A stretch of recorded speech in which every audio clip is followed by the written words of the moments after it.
our health is so important for our time and our available energy that we have to do our work. And I feel like it's really, so the other two parts I recommend are what I call engaging your subconscious.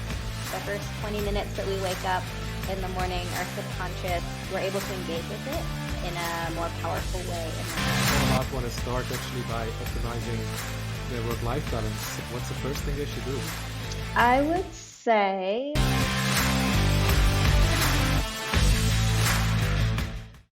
Last week's first episode of Awake Insights showed that taking action is sometimes more important than going for perfection.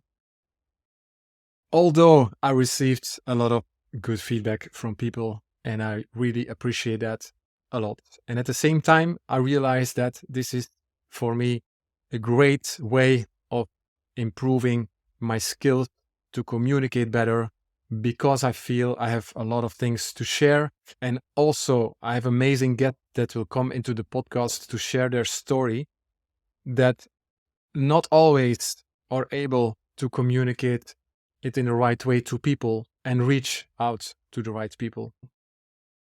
So for me, the mission of Awake Insight is really to make self-development, personal growth, healing, and trauma, information around trauma, accessible for as much people as possible. This is my mission. This is my goal. Last week's podcast already quadrupled the numbers of the views and the plays that I had on the episodes that I launched 3 years ago about social entrepreneurship. So I'm really grateful for that. It's just a start. It's just the beginning. And episode number 2 will be an interesting one as well. In this episode, I will be speaking with Kara Larson. Enjoy the episode, and I never mentioned it before, but if you enjoy the podcast, if you want to grow with me in this podcast, and if you really value these topics that we talk about, the value of the guest, everything that we bring, share it to other people, and most importantly, subscribe to the channels. You can do it here on YouTube, on Spotify, on Apple, and also click on the bell so that you know when there is a new episode released. Thank you very much. I appreciate you a lot, and I hope you enjoy this second episode. Kara, hello. welcome.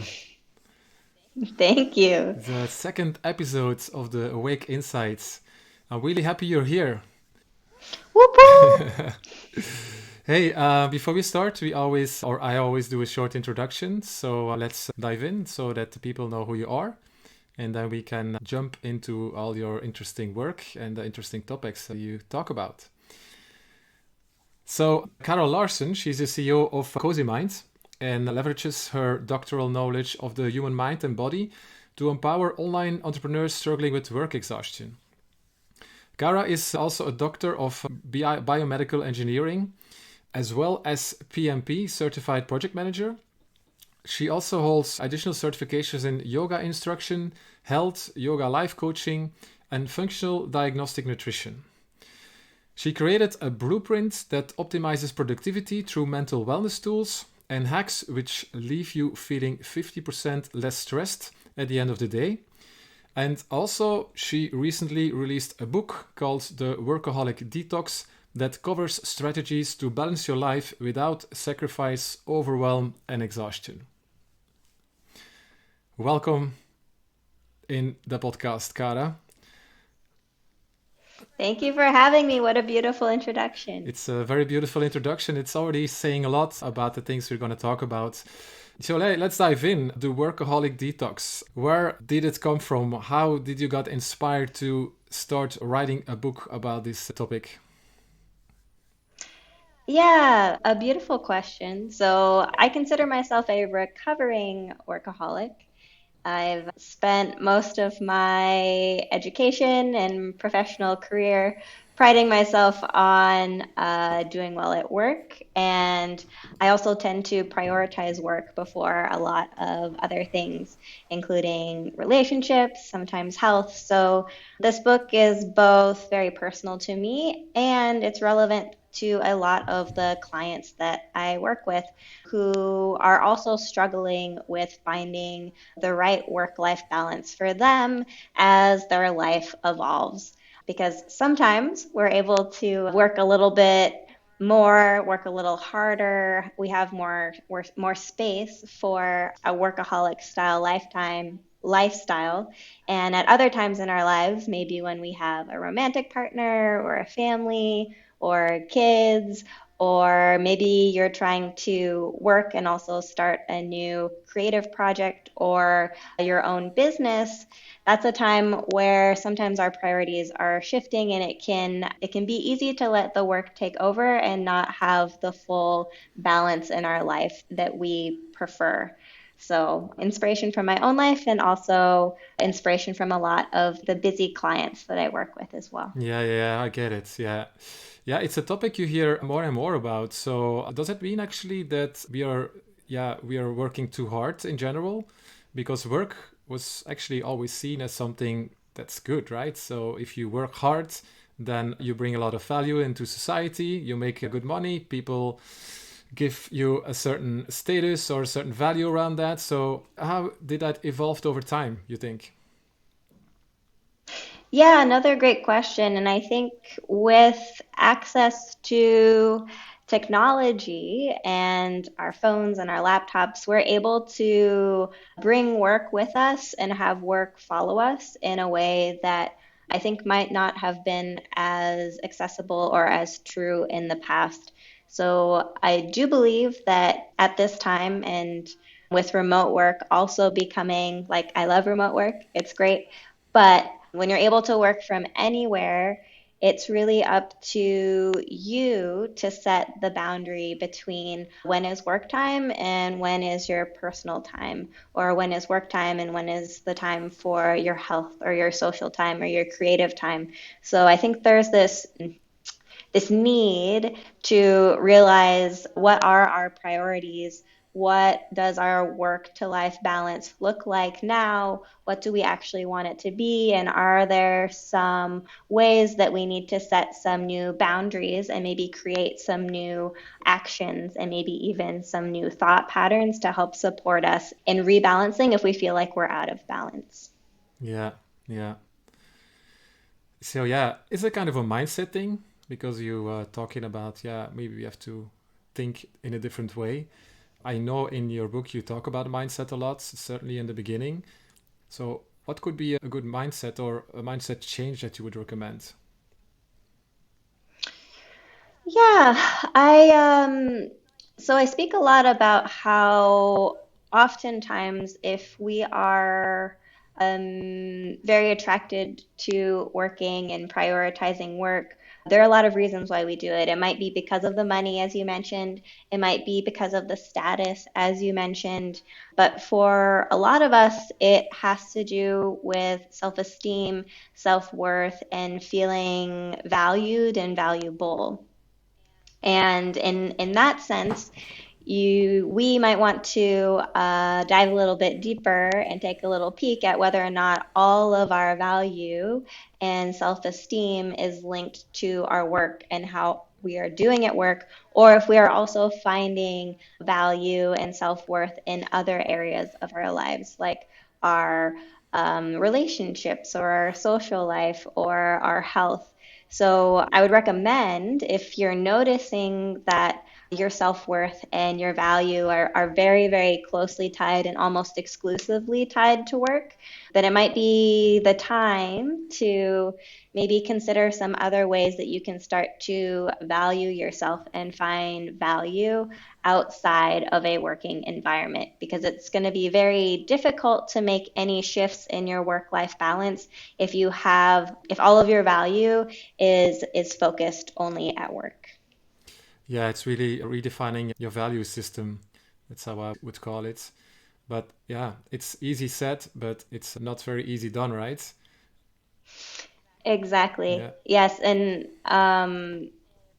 part of the reason I personally believe it can be really difficult to shift is it's one thing to acknowledge where a value is coming from, and it's another thing to be willing to let go of the identity of a workaholic, so to Mm. speak, or identities that tie our values to work. Because identities can feel like a very close and intimate relationship, and we might be in those identities for 10 or more years. And that's a very long term relationship. Yeah. And it tends to be a little bit of a grieving process in order to make shifts away from that. So there is a bit of a letting go process in the shifting identities Yeah. that can be difficult. Yeah. Yeah. Exactly.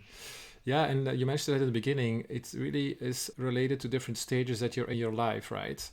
Because I can imagine as a young person, and I see that around me, yeah, let's say between 20 and 30, we're in this kind of hustling culture. It's the time people have the energy and the time to really work and to become successful, so that they can create for them actually a kind of situation that they feel more comfortable, that they have more finances available, and then they can actually think about more freedom afterwards in their 30s and in their 40s.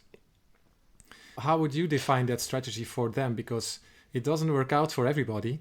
You see that also many of them, they try to achieve these kind of things, but yeah, they burn out or it's not going the way they want it. They have some failures, which is, I guess, normal. So how would you actually create an optimal plan for them? Yeah, great, excellent question. Again, I would say, and well, first of all, my hope is that this book, The Workaholics Detox, is something that can work with you no matter which phase of your life you are experiencing, because it kind of helps meet you where you are and the shifts that you need to make in your habits and your mindsets, kind of as life progresses. And it's something that I check in with every year. And the clients that I work with, they check in with at least once a year, sometimes twice a year, to see if our habits and goals and priorities are really on track in a way that is meeting our current needs in life. And I loved the phrase that you used, hustling culture. And I think what can be tricky for those who maybe are feeling like they're in the hustle of life is how we address feelings of failure or potential failures. Are we failing forward, or do we feel like we're failing and then failing again? And when you have what you consider a failure, because most of, at least in my experience, most of business growth is falling on your face a little bit in the right direction Certainly. and then Certainly. getting back up. Yeah, yeah, definitely. So it's really important to fail often, fail fast, and fail forward. But if you feel like you're having that failure, like what are you doing? Are you pivoting to a different direction or in a different direction? Or are you maybe thinking, oh, maybe I just need to work harder and this will work out for me? Because in some cases, working harder can be like hitting your head multiple times against the wall if you're not, walking in the right direction. So I think in terms of people who are in the hustle, it kind of depends on how are you addressing kind of those speed bumps, those obstacles that can be opportunities, and are you shifting in a way that's supporting you, or perhaps are you holding on to that value, holding on to that work, and wanting to make yourself busy and throw yourself into the work and work harder, but maybe it's not creating the progress that you need, Mm. but it is draining you of energy, attention, and time. Yeah, yeah. Yeah, I can totally relate to that, what you just say. Yeah, definitely. And I'm also thinking about a conversation that I recently followed where they actually said, like, if you really are a committed person and someone with willpower that always want to work and want to do things, the most difficult thing is not to do more actually, but the most difficult is to step away from it. Give yourself a break of maybe 1 week or something. And yeah, that really struck to me like, yeah, actually, that's really true. Because yeah, I'm guilty of that. I'm always doing things. I'm busy. It's very hard for me to give myself some free time, like a week off, sometimes a day, or maybe that's it. Um, yeah, definitely valuable insights. Yeah. What would be for you like the optimal work-life balance? Maybe that's too general and maybe too specific for certain people, but how, well, in your book, you explain certain tips and ideas actually on how you could divide or how you could divide your work or how you could structure your day, for example. Can you explain a little bit more about that? Yeah, yeah. I think I'll start a little higher level and then move more into the kind of habity parts and how to structure your Sure. day.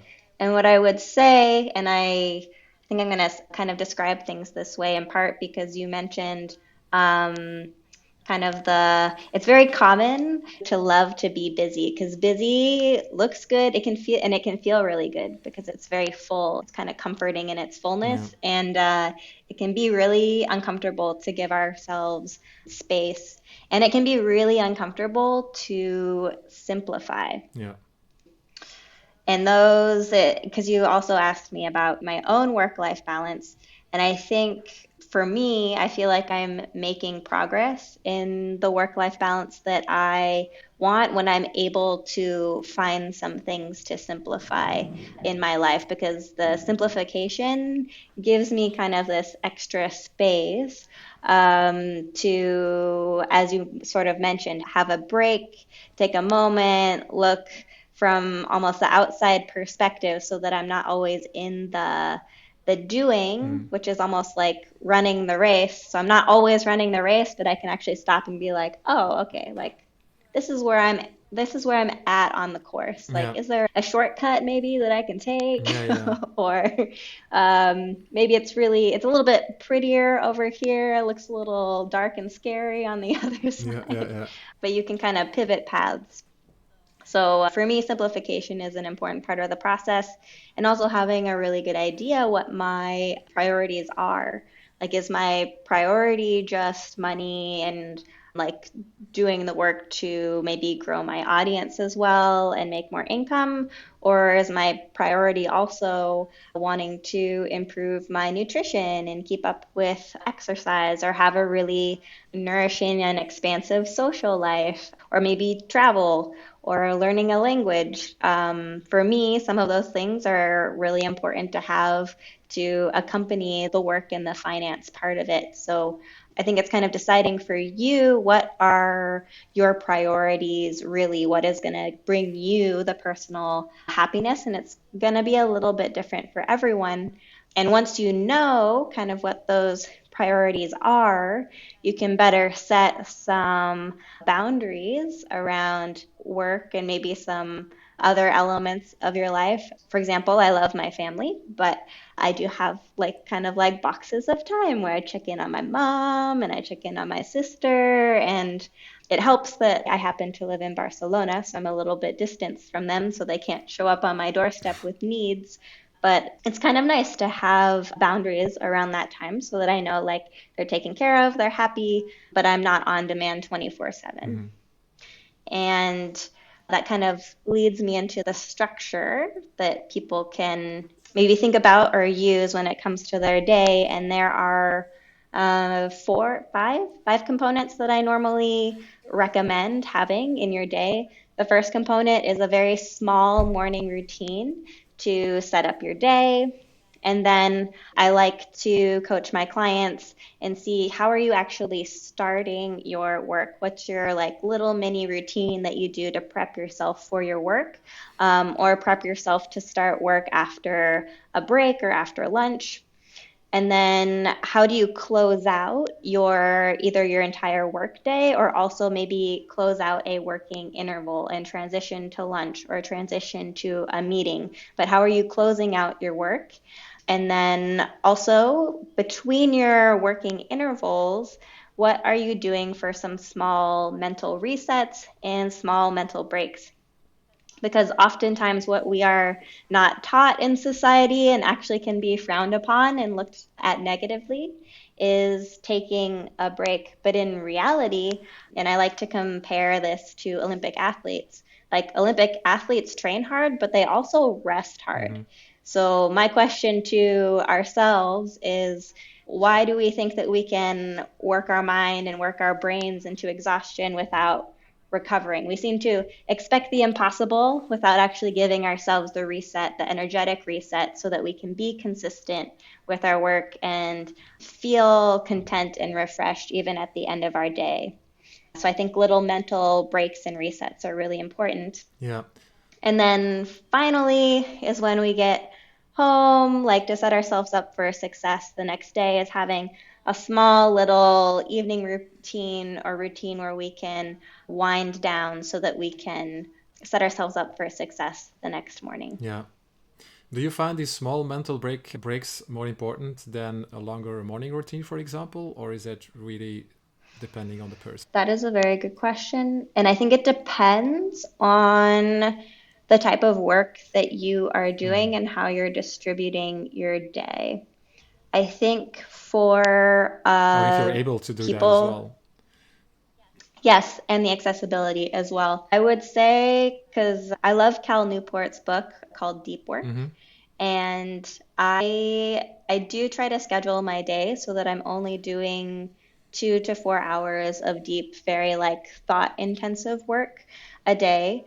And I do believe that it is important for if you're doing very thought intensive work, like a lot of analysis, maybe coding, writing, large volumes of research, that you take some very intentional mental resets, because I've personally found that if I include those mental resets, and my clients find this as well, I'm less stressed at the end of the day and I'm able to more sustainably do longer stretches of that thought intensive work in any one day. Otherwise, my productivity for that thought intensive work dramatically decreases. Yeah. So I might be spending for example, if I started like 1 hour of thought intensive work in the morning, I might get the same amount done in that one initial hour as I did in 3 hours later in the evening when my productivity is lower because I haven't given myself that mental reset and I'm hitting my limit. I'm really forcing myself past the point of what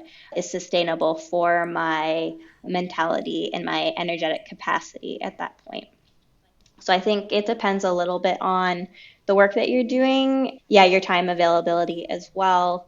And I personally think it's nice to give yourself kind of like at least 10% of the time that you are working that type of work, give yourself that amount of time of just a pure mental break, even if it's just sitting and closing your eyes or walking around outside in nature and really focusing on your external world and not on what's going on in your mind. But giving yourself, so if you're spending, say, 60 minutes doing a task, giving yourself at least 6 minutes afterwards of that mental reset can really make all the difference.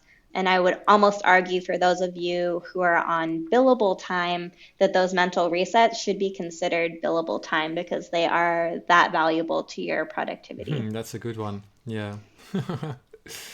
Yeah, because I think we already discussed that, but it's good for the audience as well. Like how, because you actually say that by optimizing your work and your time, you're not losing any productivity or you're not losing any impact in terms of results, which I think it's for a lot of people kind of hard to accept or to agree upon. So yeah, can you maybe explain that a little bit more, how that works? Sure. And it's for me, it's a little bit similar to the running analogy as well. If we're constantly running and in the doing of the task, it is really difficult for us to see where we're going and see if there's a more efficient path. Because most of the time we have an idea of how to approach our work, but there are multiple ways to approach any different project. And giving yourself that mental reset not only gives your mind a little bit of a recovery from always being in logic mode, which, if I'm going to use the analogy of Olympic athlete, right? Your logic mode is your like sprinting, running, heavy workout mode, but it gives you a break from that sprinting and running so that you can recover and do another set of training. But it also gives you the space to kind of think like, do I want to continue down this path?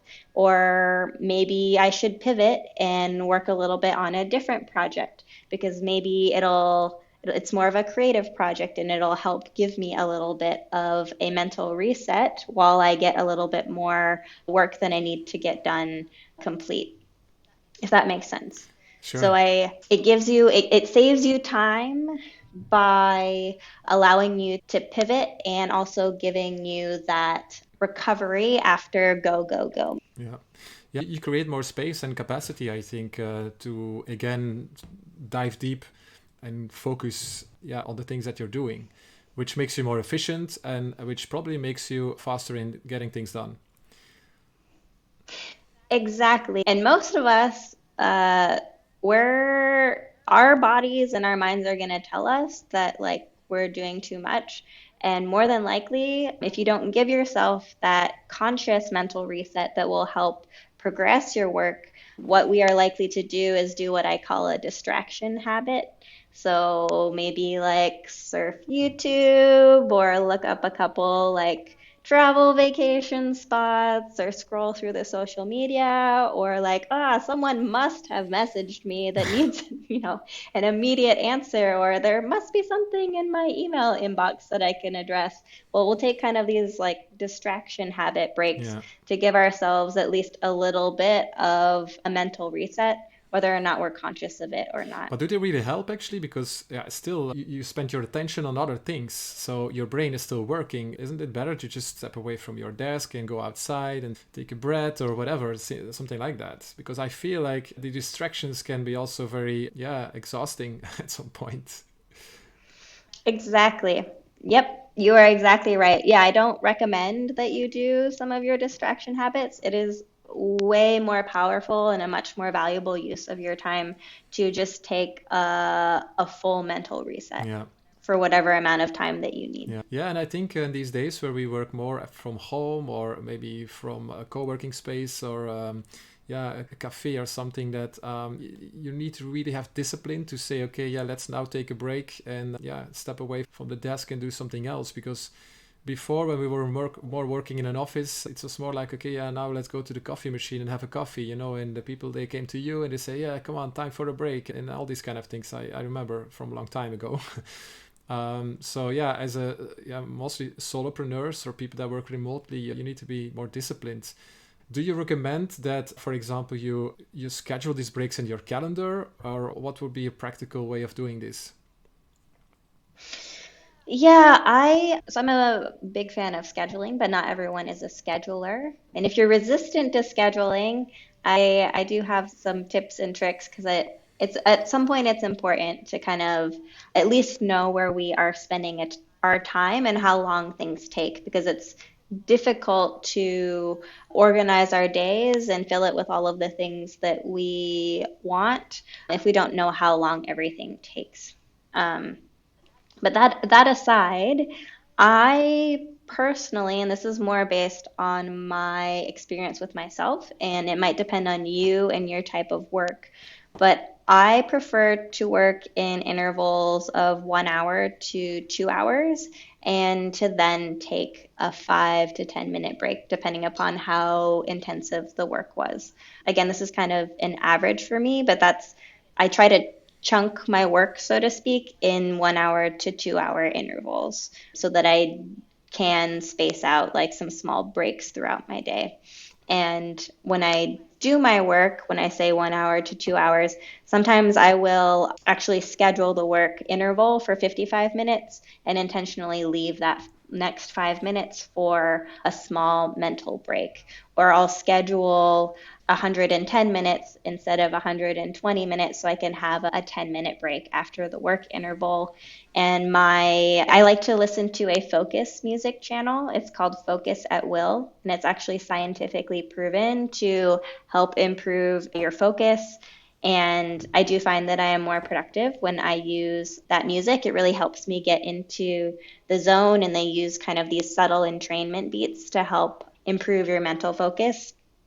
And you can actually set timers and time limits. So Mm. I'll, set a timer for the 55 minutes, and then it'll ding and it'll go off, and you can either keep going for a couple extra minutes or actually acknowledge the ding and stop. But I find that really helpful for myself and for kind of supporting me with my working intervals and my timing. Yeah, that's a good tip actually. This music. Yeah, I used to try white noise music. I did it for a while, but then I stopped Mm-hmm. using it. I kind of work mostly in silence, which helps me as well. But I should try that music channel that you just said. Yeah. How else can technology actually help you? Because yeah, we are now in these ages where technology can take over a lot of things that we're actually doing. So then there will be more space in the calendar, let's say. How do you have some recommendations of how this can change our work-life balance? With different technologies, yeah, I so in the spirit of simplification, I try not to use too many resources myself, and I try not to overcomplicate either. For example, even though there are a lot of fancy project management resources out there, I still find myself using Google Calendar the most for my own personal scheduling, even when I'm managing my business and personal and all of that. So that is one resource that I personally really love to use and is very simple. I do like using Evernote for my note capture and to kind of keep all of my thoughts and resources in one searchable area that I can carry in my pocket with me. So that's another resource that I like to use. In terms of storage, I prefer to just have one mode of storage. And right now I'm using Google Drive.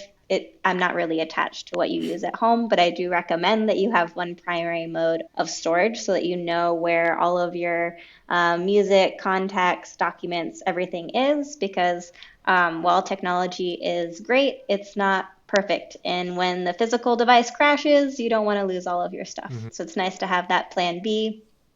And then in terms of music and focus specifically, Focus at Will is my number one music channel. It's funny you mentioned noise because they do have a white noise channel. They also have some channels that are a little bit more EDM, a little bit more classical. And one of my favorite channels is called Espresso, and they actually record coffee shop noises, kind of mute anything that your ear might want to eavesdrop on, and then add in the entrainment beats. And I really like that to kind of simulate a coffee shop atmosphere at home. Wow. And it does kind of make me feel like I'm surrounded by other people. As someone who's extroverted but does work at home, it's really helpful. Mm. I never heard about that. Yeah. Okay. Interesting. So you thought about want to start actually by optimizing their work-life balance. What's the first thing they should do? I would say start with looking at your priorities. And what I mean by looking at your priorities is taking a look at whether or not you are spending your time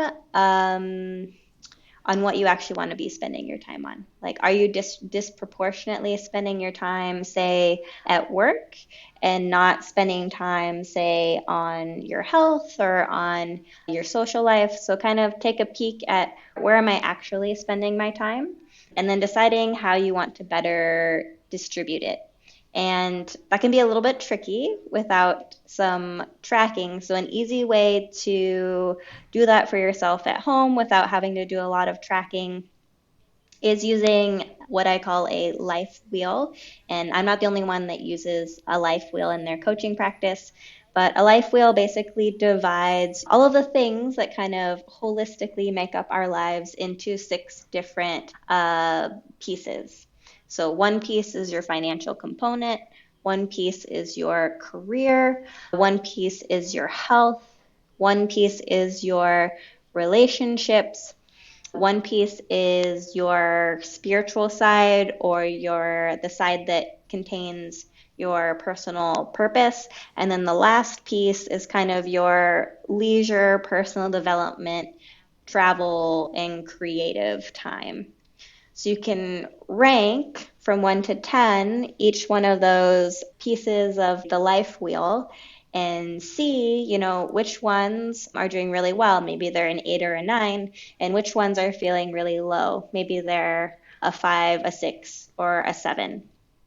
And from there, you can kind of decide, okay, I said that, my social life is important to me, but I don't feel like it's doing really well right now. So it probably needs a little bit more attention. And I probably need to shift my priorities so that I can help nurture and grow the social side of my life. So that's kind of a quick exercise you can do to help yourself see if there are some gaps in your current priorities. And then, in terms of shifting your priorities, what I would recommend first is to see if you have what I call default priorities. So these are things where maybe we're tired, we're low energy. They're things that we kind of gravitate towards to fill time or to make ourselves feel happy or relaxed. So for me, for example, I really love to read books and I also love Netflix. So if I'm really tired, I had a long day, I don't really want to do a whole lot, I don't feel like going out and socializing, I will gravitate towards opening up a book or turning on the TV. For you, it might be something different. Maybe you really love to exercise and one of your defaults is to like go out and go on a run. Or maybe one of your defaults is to go out and have a drink at a bar. But whatever your kind of repetitive default priorities are, those are the places where we tend to have the most space in our schedule. And I would look at which default priority might be getting in the way of you prioritizing. We'll use the example from before, say your social life, in a way that would better nurture you.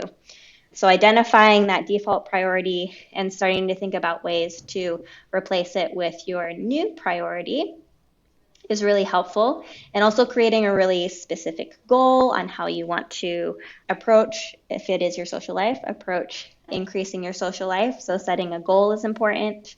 And then adding in a form of accountability, whether it's social, environmental, financial, maybe it's all three, is really important. And then the last step I would say is actually scheduling that into your schedule.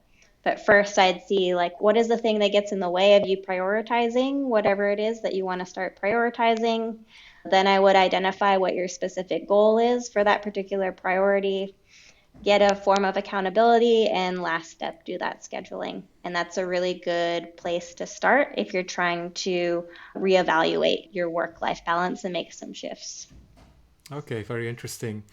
You talk about goal setting. Is that something that you also explain in your book, how to do that in a proper way? And then also, yeah, how to find ways to really, I will use the word manifest it, that you're actually reaching your goals. Is that something that you talk about?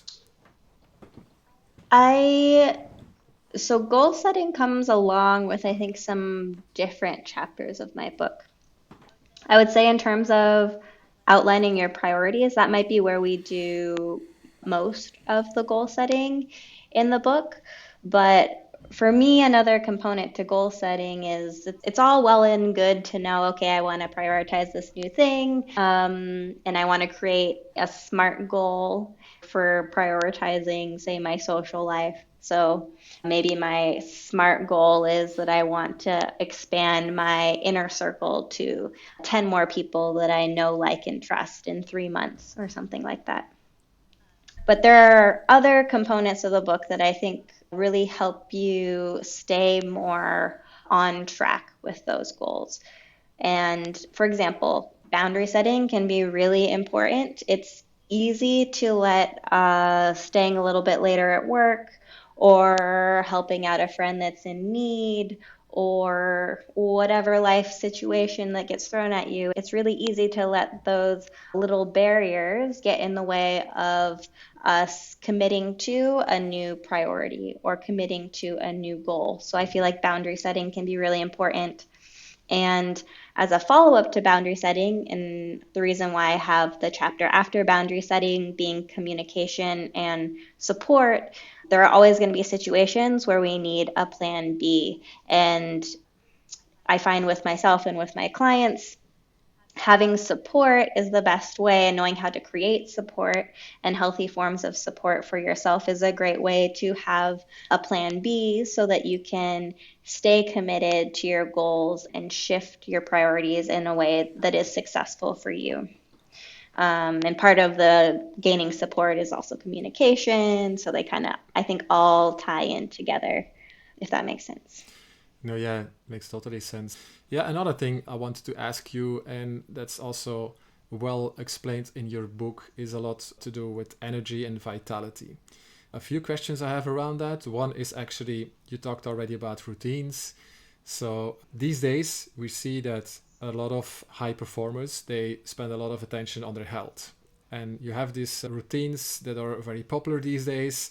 It's starting in the morning with a meditation, or maybe take a cold shower, do your meditation, do some workouts, write in your journal, all these kind of things people can actually do, which can sometimes take you like 1 hour, 2 hours, 3 hours. And then, yeah, how many hours are you going to work that day, right?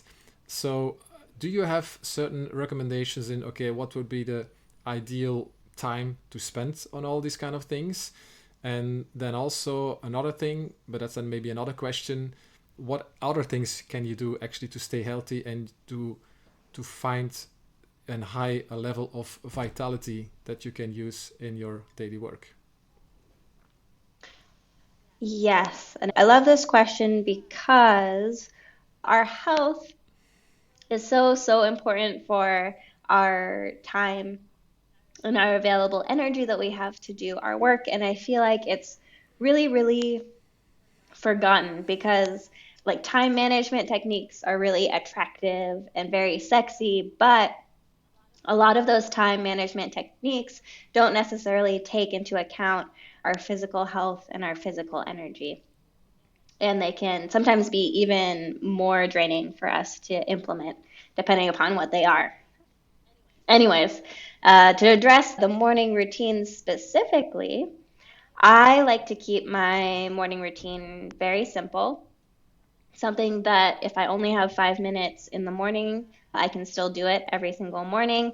Or it can be expandable if I have a little bit more time. If I want to take 30 minutes or an hour, it can always be expanded, but at least I have that 5 minute morning routine prepped and ready to go to kind of help me keep on track day to day, whether I'm at home or even when I'm on vacation. Actually, my morning routine is so short that I can still do it and stay consistent with it even when I'm on vacation.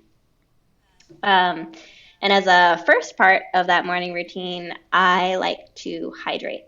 So for me, I prefer to have warm water just because I like to warm my body up in the morning. But any form of hydration, whether it's cold water, warm water, an herbal tea, maybe you're infusing some water with cucumber or a lemon or something like that. But hydrating yourself with 8 ounces of some sort of liquid in the morning, I highly recommend.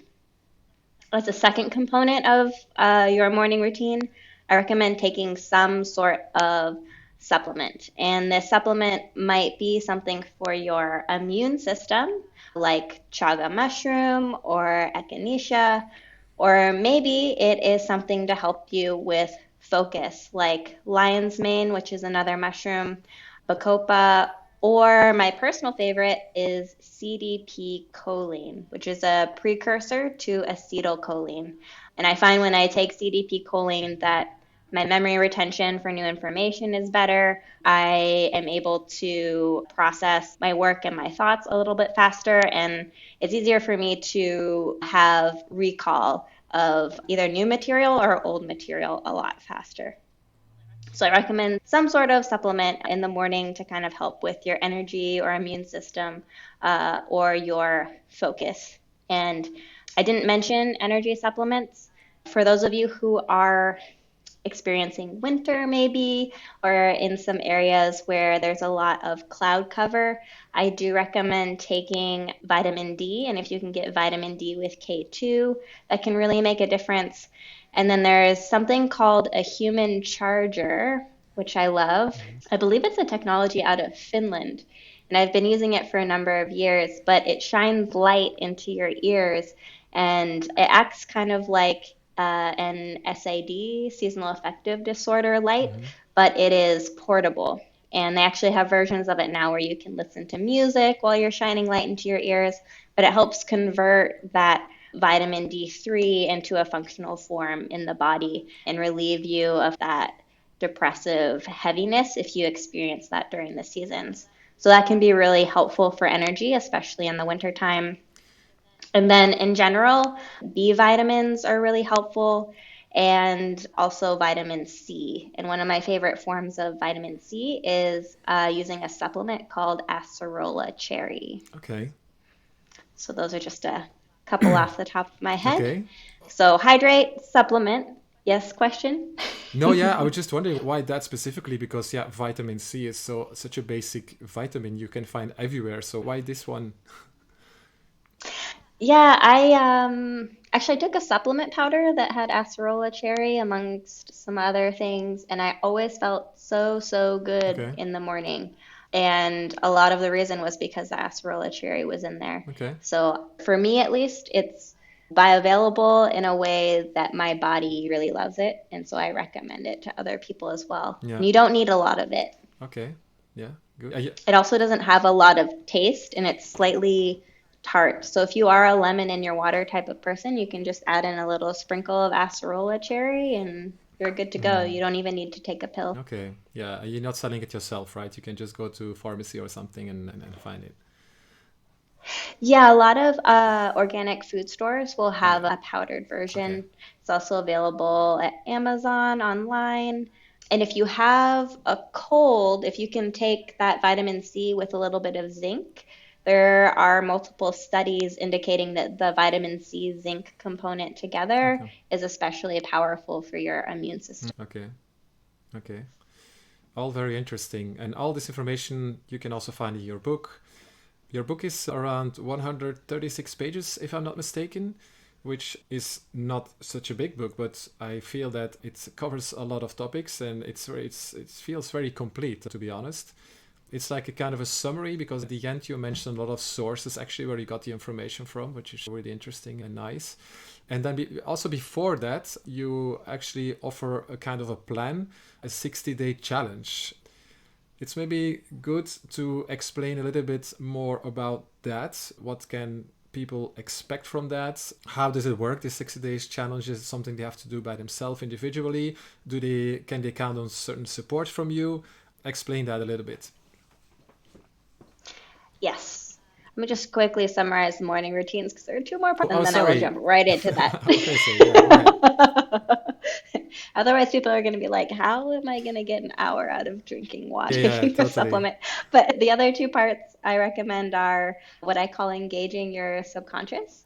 The first 20 minutes that we wake up in the morning, our subconscious, we're able to engage with it in a more powerful way in the morning. So just being really conscious of kind of like nurturing some us time and not immediately jumping on our phone or maybe engaging with our Apple Watch or whatever you do in the morning and giving yourself just a couple moments to kind of just be with yourself, with your thoughts. If you like being in nature, maybe be in nature a little bit.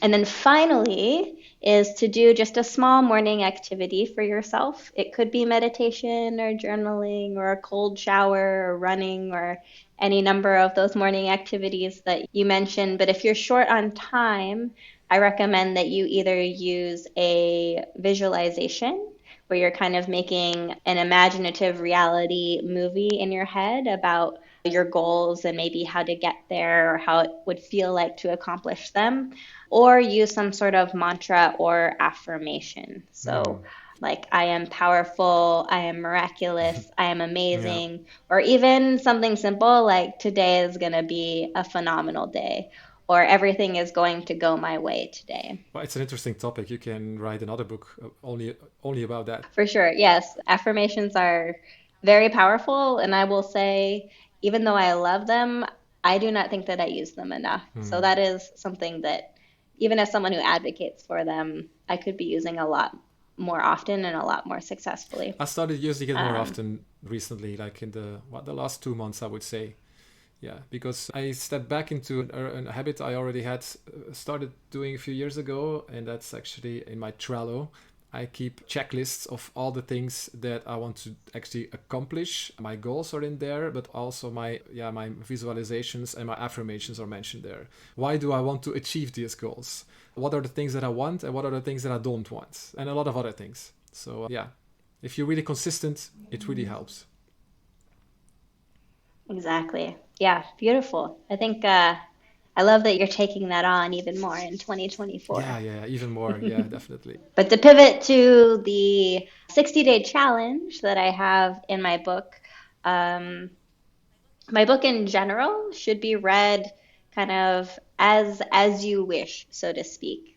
Like, feel free to use the parts that will help you, let go of some of the others that maybe aren't as relevant for you right now. It's a plug and play type of book. And at the end of every chapter, I have some key takeaways. So if you aren't sure whether or not you want to read through a chapter, you can read the key takeaways first. And there's also a little mini challenge at the end for you to take on.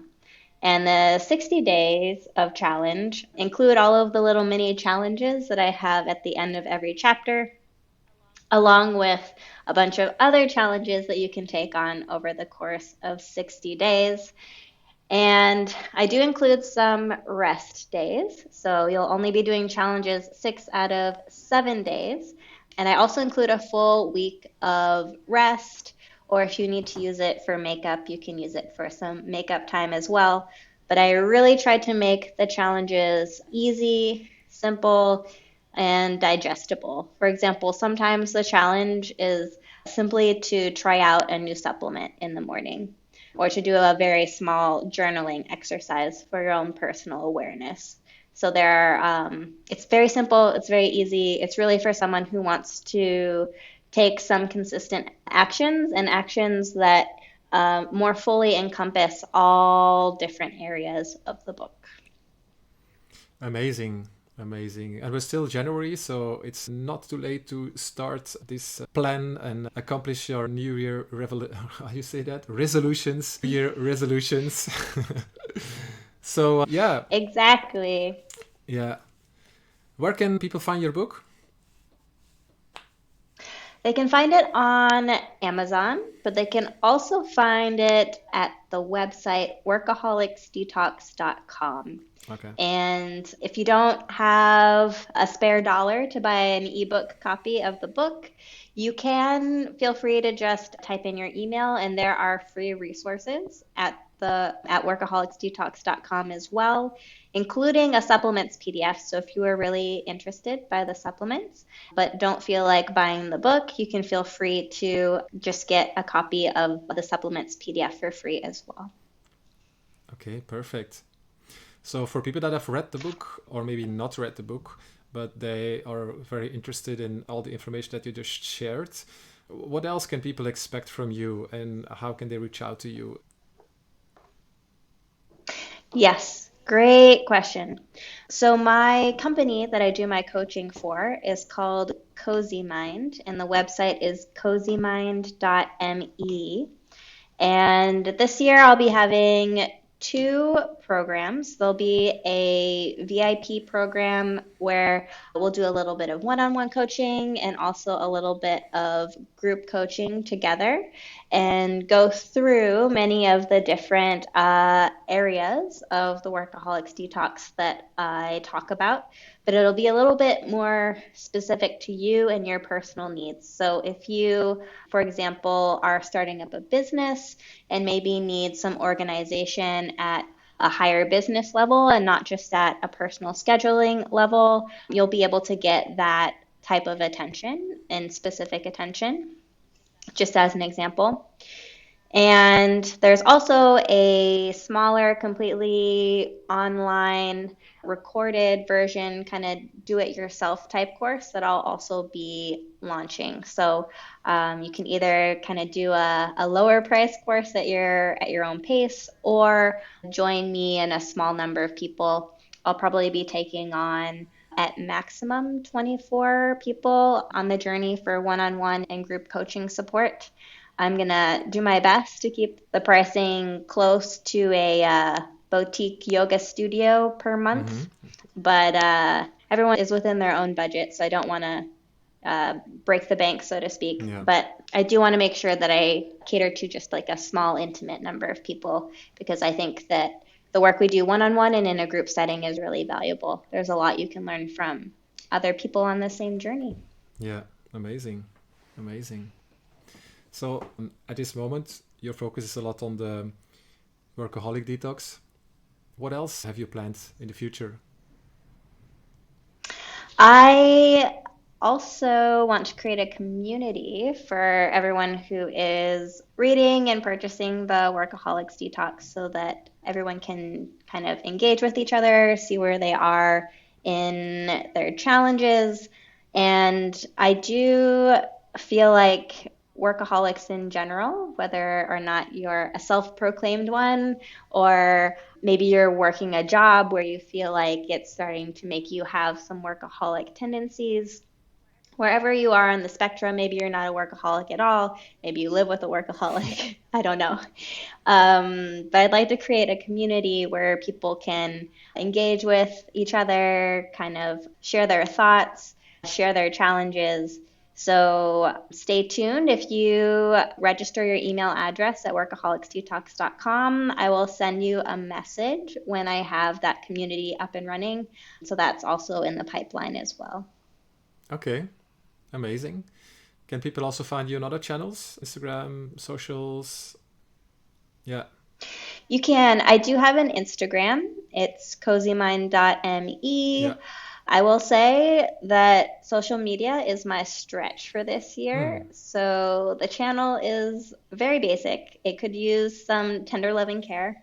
Okay. And the other stretch project for this year, and now that I'm saying it, I have some social accountability, is to really get our YouTube channel up. So there is a YouTube channel for Cozy Mind as well. So my goal would be to do some additional posts. Maybe I'll start to record some videos with challenges from the community once we build that, so that everyone can be acknowledged in different spaces. Amazing. Yeah. I think that YouTube is a great channel for this, for sure. Well, Kara, thank you very much for all these wonderful insights. And I'm sure the audience took a lot out of this. A lot of takeaways are given here. Thank you for being in this podcast, in this second episode.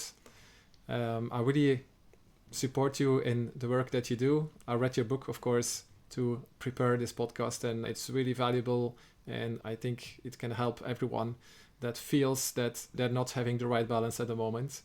So I wish you a lot of success in all the things that are happening in your life and all the things that will come. And I want to thank you for being here. Oh, well, thank you so much for having me. I hope that your audience found something valuable as they're watching this. And best of luck to you and your listeners as you all navigate your work-life balance. Amazing. We put all the links that you just mentioned also below in the comments, so that people can easily find you. And that's it. So thank you for being here. Thank you all for listening, and have a good day.